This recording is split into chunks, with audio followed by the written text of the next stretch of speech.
Back from hiatus with Heckler and Koch. The HK45 compact. We had to get an HK for the Milsurp Garage. And I'm a big fan of 45. And I'm a big fan of ergonomics. And this size and this pistol fit us perfectly.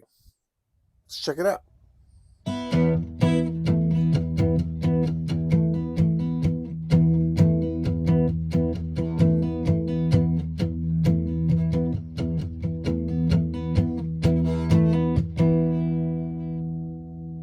Milsurp Garage. In 1911, the U.S. military adopted this, the model 1911, as their official sidearm. 45 caliber, semi-automatic, Browning design. This lasted 80 years. That'll attest to the awesomeness of this pistol. Still very popular today on the civilian market and in other militaries, believe it or not, still. But in 1990, the U.S. changed it up a little bit. They went with 9mm in the Beretta M9. We got a video up on this. Awesome gun in its own right.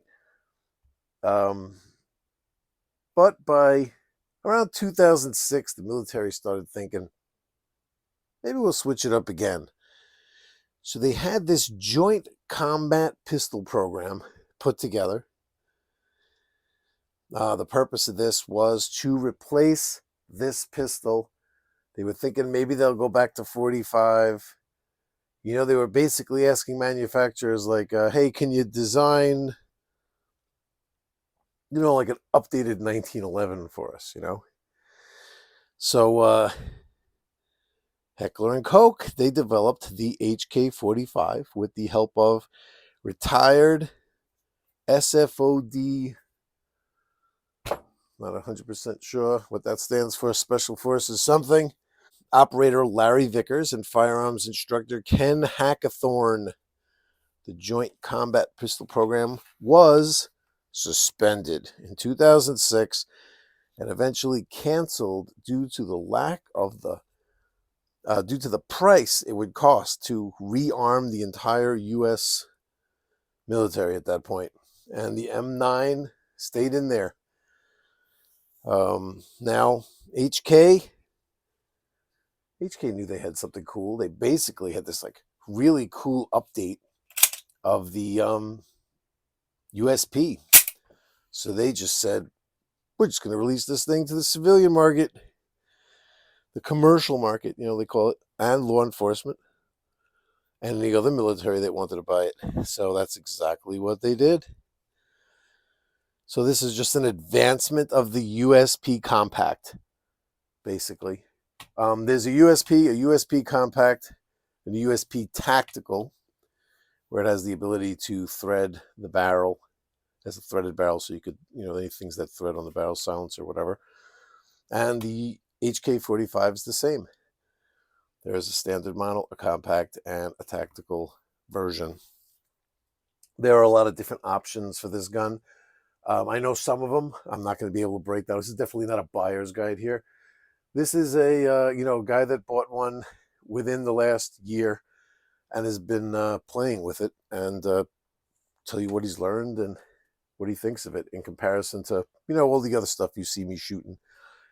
This is, you know, for me, obviously a step into the modern stuff. I have a lot of older, more classic, let's put it, guns. But something always appealed to me about HK, but for some reason, I just couldn't get into the USPs. You know, they say that they have this, what is it, like a high bore axis or something like that. It felt like, and they felt weird to me. They did feel weird. I'm like a Glock guy. I love the way the Glock feels in my hand. And, you know, I have a couple of SIGs. I don't mind the decocker. I don't mind like the different controls that, let's say, you know, Glock would have with the hammer and the double action, single action thing going on. I like it. Because I shoot a lot of Glocks, it's not something that I'm used to, but I don't mind it. I don't mind the having both. But there's just something about it. I like my SIGs, they're okay. There's something about the HKs always didn't feel right till I got not only this HK45, but the compact specifically into my hand. Love this thing. Ergonomically, they're like just awesome. So just to break down some of the features. Integral military standard 1913 Picatinny rail molded into the polymer frame for mounting lights, laser, aimers, any other accessories. I think the HK, the USP had like a proprietary kind of rail. We had to get just specific USP stuff. Then there was an adapter. They did away with that. Ergonomic, HK45 full size and slimline compact grip profiles with user replaceable grip panels to adjust the feel and grip circumference of the weapon to suit individual operator hand size and shooting performance. So you can see this back part right here comes off. You can see the separation line with just pushing a pin out here, a roll pin. Actually, I'll show you. Let me see. I almost forgot that I had the box here ready for this video. Let me just make sure I don't have any sensitive paperwork in here. So this is how it comes. Probably the most comprehensive book I've ever seen for a pistol. Pretty cool. It comes with some of these extra O-rings. We'll cover that later. Comes with this really strange looking tool here that I guess we'll leave out. If I remember, we'll cover it later. Remind me. Comes with 2 back straps and a cable lock. Now the back strap, I think the one I have on there now is the larger one. And this might be the thinner one. Yeah. And anyway, I swapped them back, both of these. I don't really notice much of a difference. It definitely feels better. This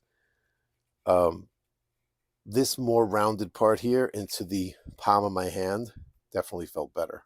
Goes right in that, like that empty hole spot where your hand would normally be. This one didn't seem to fill it, and this one did. So there is something to that, but man, are they close in size, you know? And I don't know, they might be even other ones out there if you really needed to customize it even more, thinner or wider. Maybe they even have other ones, you know? Let's see what else we got here. HK45 and HK45 compact grip to slide angle matches the 1911's profile. It was, I guess, part of them putting it together for the military. They were serious about that. They wanted to kind of go back towards the 1911. That was at least their thought in 2006. Ambidextrous controls with dual slide releases and enlarged magazine release. Common high capacity metal magazines with the capacity of 10 rounds for both models. The compact has an 8-round magazine, but is also available. A compact 8-round magazine is also available for use with the compact. Right. So these right here are the 8-round magazines. This is what the 8-round mag looks like. 10-round mag. It's a little bit more like this. I think they call this an elephant's foot or something. It's not that it's that.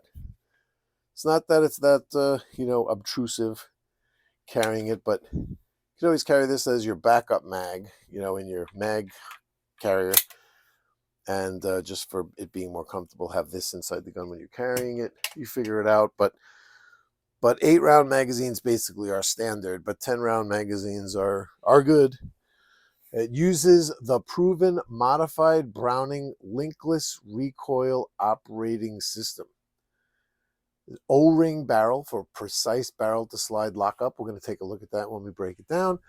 Polygonal rifling. This is there's Glocks with that. This is definitely something that's the newer style. Let's put it that way, if that makes any sense. For longer barrel life and better accuracy. And I've read in places that there's that the rifling, it doesn't impart the same type of rifling marks that where you can where they're unique to each gun. I have to research that again to really see, but I just remember from my Glock video where I was talking about the polygonal rifling, it might not be the kind of thing where they could catalog bullets and say for sure they came out of this gun, that gun. It doesn't leave the same type of striations. I think I could be wrong about that. Improved ergonomic control levers for safety or decocking, low profile drift adjustable 3-dot sights. These are glow in the dark.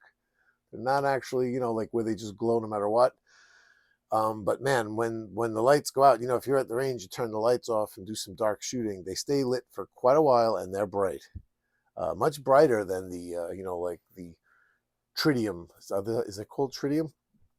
The sights that just glow all the time. They're much brighter than that, and they stay for quite a while. You'd be surprised.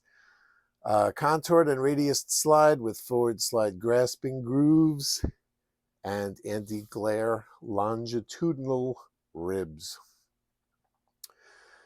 The HK45 and Compact are designed for the commercial, law enforcement, military markets. Both models are available or can be converted to a wide variety of variants that use different trigger firing models, including single action, double action, single action only, double action only, and the unique HK LEM, which is LEM, Law Enforcement Modification System. The control lever, combination safety and decocking lever, is frame mounted and quickly accessible. Unlike the slide mounted safeties common on many pistols, the HK45 control lever has a positive stop and returns to the fire position after decocking. So, yeah, the LEM trigger thing. See, the best description I got of it, because it can be a little confusing.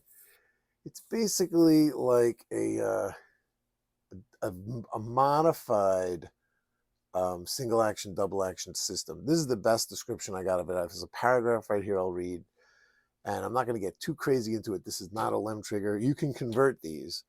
But here's basically what it is. The LEM, it's a series of unique trigger parts created specifically to improve the quality and reduce the weight of the double action only trigger pull in HK pistols. With these parts installed, the HK45 pistol can be fired like a standard double action only pistol, where every round is fired by simply pulling the trigger fully rearward with the hammer starting at the forward rest position. Generally, there is no external decocking or safety levers present or required, although they are available as an option. So the LEM would get rid of the safety and the decocker, it's kind of like making it feel like a Glock. You know what I mean? That's exactly what they're doing. But you can get those as options if you want. That's why I said there's just so many different types of variants of these. Due to the design of the proprietary HK LEM, the weight of the DAO trigger pull has been reduced to 7.5 to 8.5 pounds when new, and is easier to use due to the smoothness of the trigger pull. And this is an article here that I have where it really breaks it all down. But there's tons of stuff online. Don't mean to pass the buck, but I mean, you could do just a whole video on this, you know what I mean? But basically, what I found a good way to describe it is, it makes the trigger hard to press by accident and simultaneously easy to press on purpose. Like something like that. That's exactly like what they were going for when they designed this. You know, I'd say like, hey, do you really need a different type of trigger pull? Hey, listen, you got to remember, police are out there doing things like that we're not doing, like having to holster without looking, and while they're trying to handcuff somebody, running and chasing people with a gun in their hand, jumping out of cars, getting knocked down, all with a gun in your hand. And it's a trigger pull system kind of made to make it a little to lessen the chance of an accidental discharge, but also function well if you're in a firefight. to give you a nice, steady, crisp trigger pull and short take up for repeat shots. That's basically what they were looking to do. And I think they were successful, and you mess around with it if you think it's something for you. It's kind of cool that you could convert it. And then if you want to just, convert it back, you can. But so let me just I just want to show you just ergonomically this thing, right? Every gun feels different. It has a different kind of character to it. And I notice a lot just from shooting different guns. Some of them, it's not so hard to, when you have the slide locked back like this after your last shot and you replace the mag, sometimes you're really digging in with your thumb here. You're turning the whole gun sideways or trying to get a good position to click off the slide release. And you just kind of wish that you just brush it with your thumb. That's all you really want to do. And this guy is like one of those, and there is no struggling with it or pushing with it or getting like your hand you could even have your finger on the trigger. You could even be in position to fire, aiming down the sights. And it's just a very simple flick of the thumb on the slide release to click it off. The safety, if you're used to a 1911, this is why they did this, I'm sure, is it's just this positive click, and it's right where you expect it to be for 1911 users. And the decocker is the same switch, but down. Again, another positive feel. And the magazine release, you look, it's like, where is it? It's usually a button that's right here with your thumb. And sometimes you always got to kind of tilt the gun a little sideways. The grip is kind of wide. You got to get your thumb in there. Now with this guy, it's this paddle here that goes along the whole bottom of the gun to both sides. So there's so many options for you. You could like middle finger it. You could use the trigger finger. You could just use the same fingers that you use for the trigger. You could thumb it from here. Or even if you're gripping down like this, shooting like this, and you want to just keep your finger on the trigger, and I would say even a tactical reload, so the slide isn't locked back or anything, you just fired a few shots and you want a tactical reload, you could with one hand out and in, you could pull this out very easily, pocket it, swap it in for another one to tactical reload. The options for what finger you do it with or how you do it are many more options with this. I like it. Getting used to it is another thing, because you'd have to train and really get used to that. And sometimes that's it's not so easy to break old habits if you've been using a certain system for a long time. 2007 SHOT Show. Let me show you some stuff here. 2007 SHOT Show. Here was some post by somebody. The show is in January 11th. It was on January 11th, 2007. Here's some pictures of it. This was its initial release, what it looked like. I always used to go into my trap range, and every single time I would walk into this trap range, I would see this doormat. It's been there for years in front of the place, and I would always remember thinking like, yeah, I should explore HK. I should really just take a look, and then I would forget all about it. But this was my constant reminder every single time I would look. And then one day I did some like HK research, and you should check this out. So listen, go to Wikipedia. Don't put any specific gun. Just look up the company. I got these papers here in front of me. It's just an incredible history to this company. So it starts with the fall of Germany at the end of World War II, believe it or not. So this Oberndorf factory came under French control, and the entire Waffenfabrik Mauser AG factory was dismantled by French occupying forces, and factory records were destroyed on orders of the French army commander.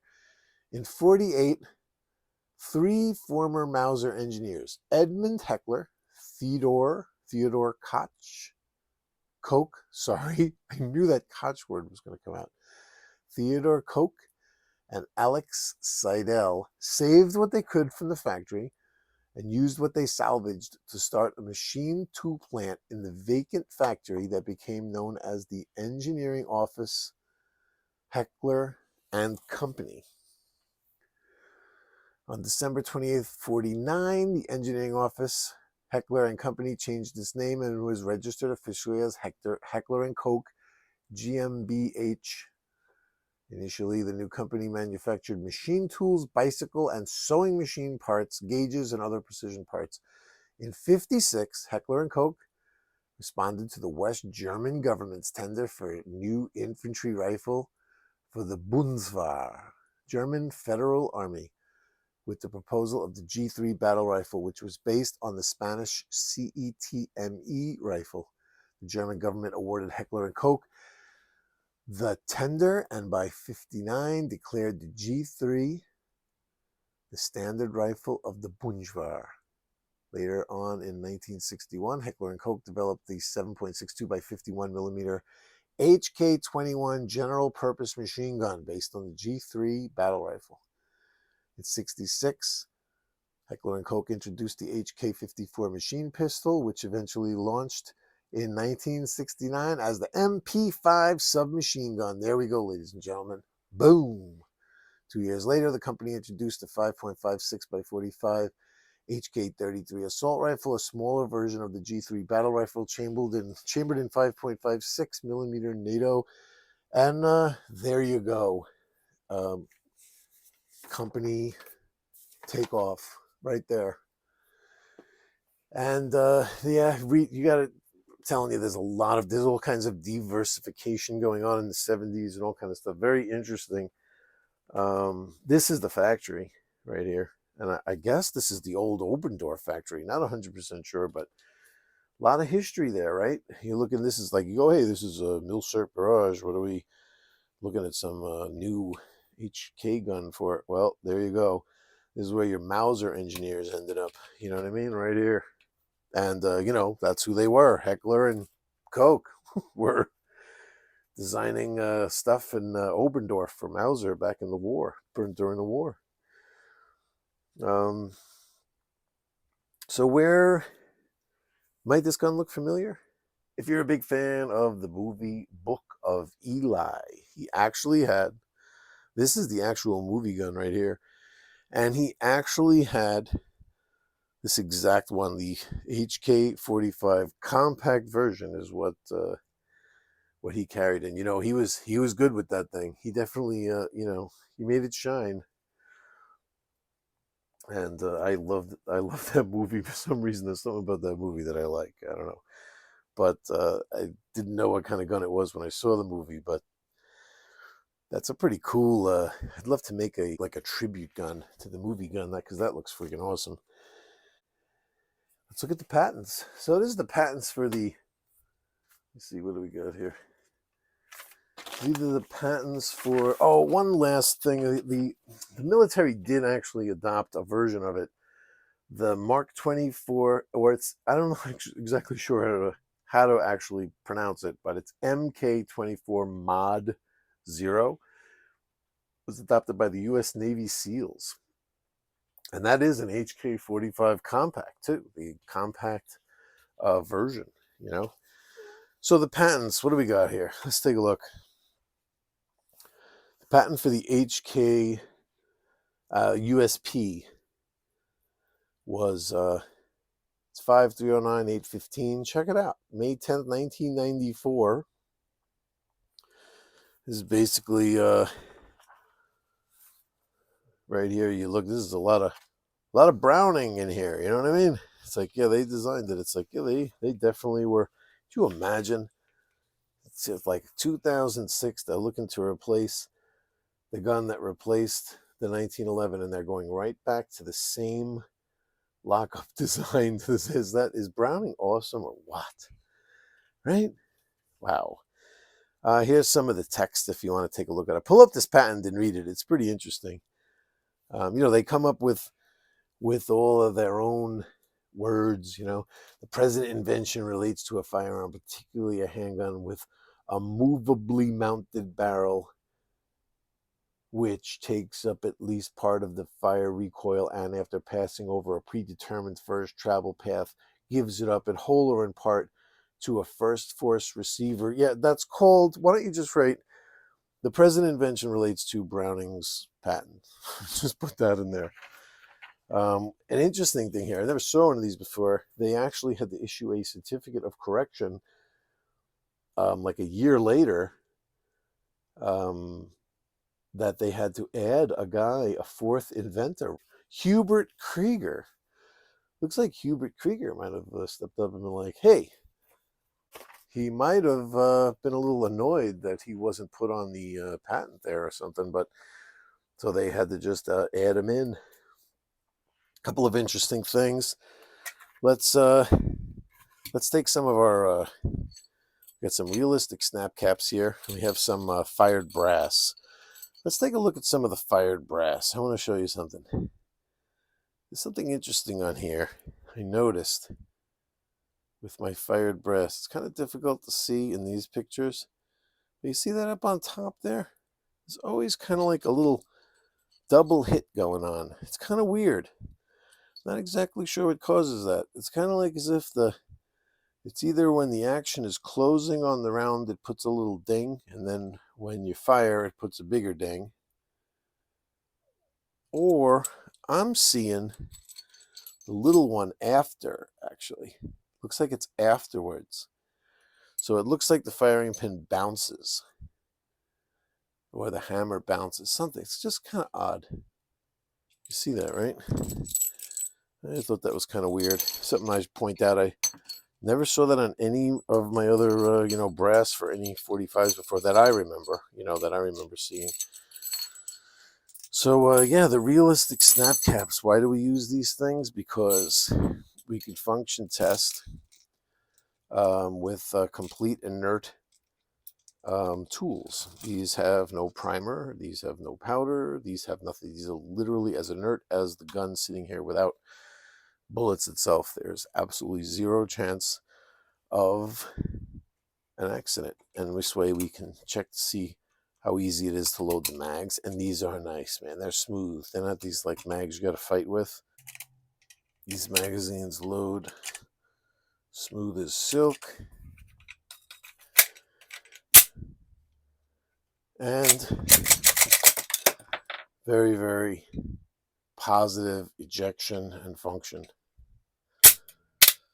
See, like, it's fun playing with these controls on these, you know what I'm saying? There's a lot more to do than than you could do with your Glock. You're definitely clicking a lot of different buttons and doing a lot of different stuff. It's fun.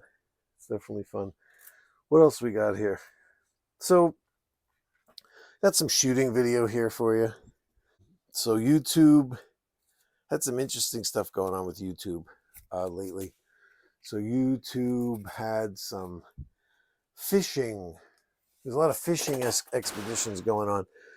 All of a sudden, it seemed like out of nowhere, everyone was trying to hack you through YouTube. You're getting like emails like this with them trying to get you to log on and other things, just all kinds of weirdness. And then at the same time, they kind of were fiddling around a little bit with their policies for gun-related content, firearm-related content. So kind of backed off a little bit. When they get weird, you kind of back off a little because something could happen where they'll just they'll just take your whole channel down, and then they could change their policy in a month, but you're stuck, you know what I mean? So when things start getting a little weird and some people start getting hits, because you never know. I have such a benign channel here. If any shooting that I have is just like this, is just me shooting at the range, what they say you're supposed to do in a controlled environment. And I'm not even just out on my own property where you don't know where I am or what's going on. It's obviously a range, and it's obvious that when I'm here doing tabletop stuff, that there's no live ammunition or live firing going on. But they still get a little strange every once in a while, where you got to kind of back off and see where things go. So So that's what I did. But this thing, how does this thing shoot? It's 45 caliber, first of all. So most of the 45 ammo that I use is kind of like, these are plus P rated. And the stuff I'm buying, wouldn't exactly say it's plus P, but it's certainly not weak.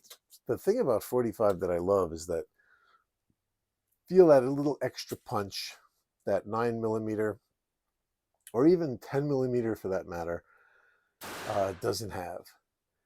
10mm is of course powerful in its own right, but there's just something about 45. There's something about the recoil impulse. There's just something about that punch that's just different. I mean, that's a big bullet, you know what I mean? And it has a certain feel to it that I love, you know. And it's certainly not for everyone. I wouldn't say like that people would be recoil sensitive. I don't think it's necessarily recoil sensitive thing. I think it's just like it's a little bit more. It raises your blood pressure like a little bit more. You know what I mean? It's like if I'm in a mellow mood, let's say, you know, if I'm just going to the range and I really just want to, you know, you're kind of like in 22 rifle mode.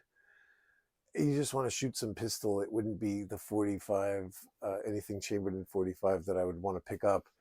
You got to kind of be in gladiator mode. You know what I mean? You just have to be like in come get some mode to really have fun going through mags with one of these. Otherwise, it would be a little much. You know what I mean? It's like if you'd want something a little bit mellower, you know, where like a 9mm or 38 or something like that would be a little bit more, there's a little bit of the edge taken off. Let's put it that way. But that is the thing that I love about 45.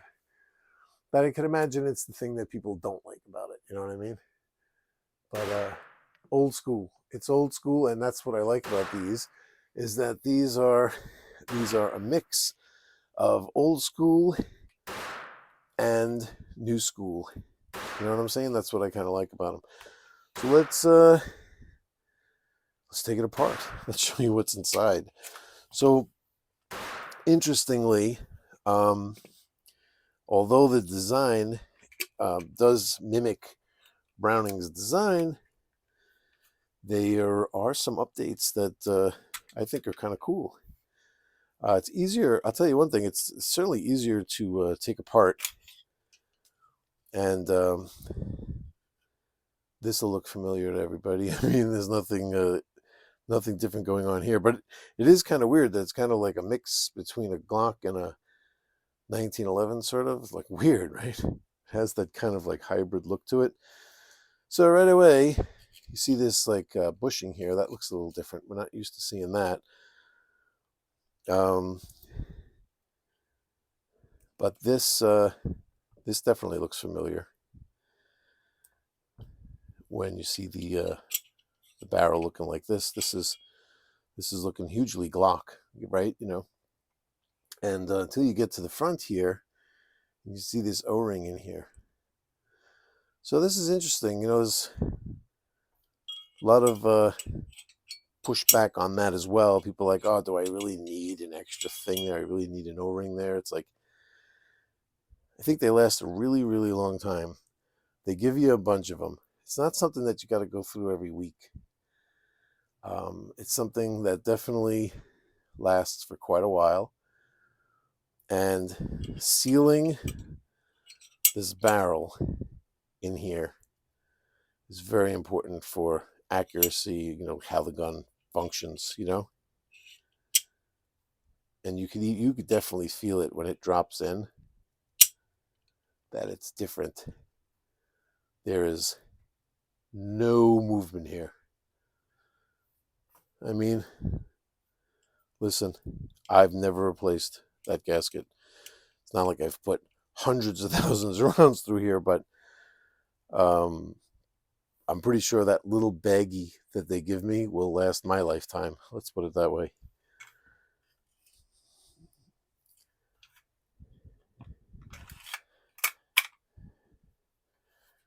And again,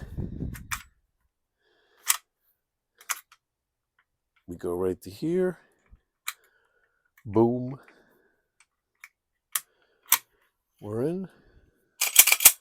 Pretty good. HK45C. That's where I landed. I got a couple of mags. I got another 8-round mag. I got a 10-round mag. I go to the range with it. I have fun. This is like a dual gun. You want to carry it. I think it's fine for carrying. If you want to keep it home for home defense, you got the rail on the bottom for your lasers, your lights, whatever you want to put on there. I think it works good in that respect. It's accurate enough to have fun target shooting with. Definitely a good all-around performer. I love the trigger pull. This is just double action, single action. I like this configuration. I like it like this. It's nice to know if I ever wanted to change it around or upgrade, I could. But I'm keeping it just like this. And that's I finally got my HK in the stable. So thanks for hanging in there at the channel. Listen, we're closing in on 10,000 subscribers. We should have a little Milsurp Garage party when that happens.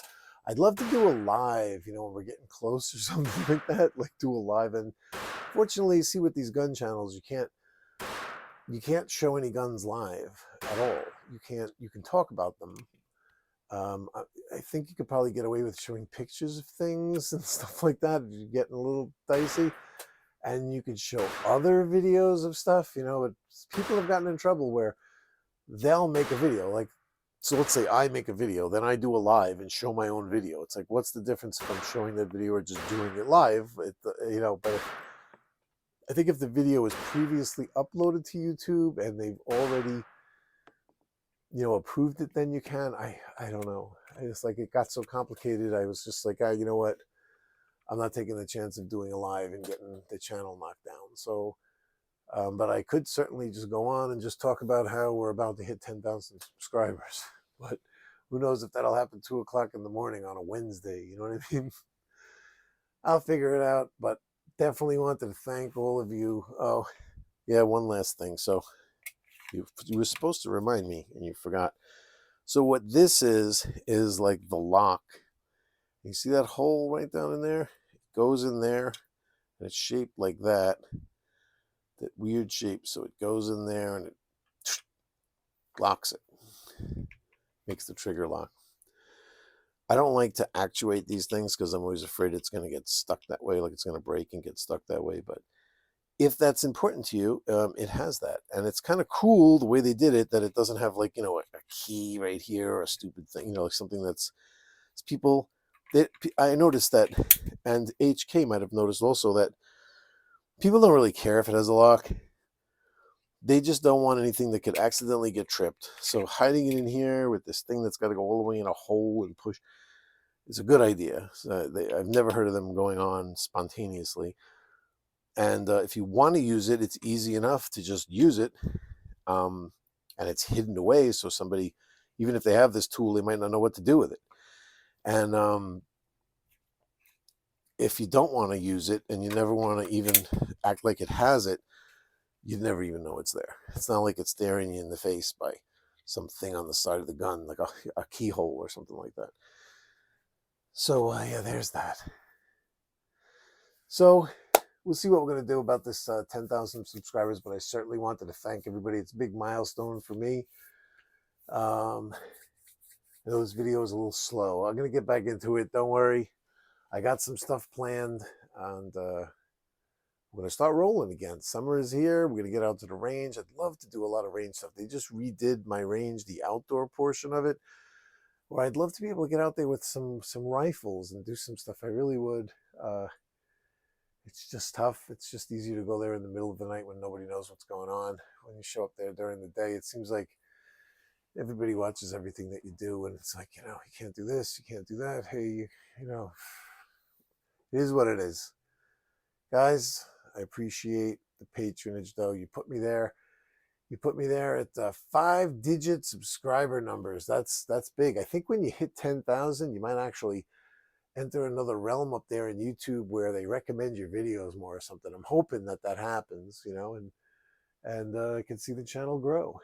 And it's all thanks to all you guys that subscribe and religiously watch the videos and enjoy the content. Thank you very much, and we'll see you all real soon. Take care.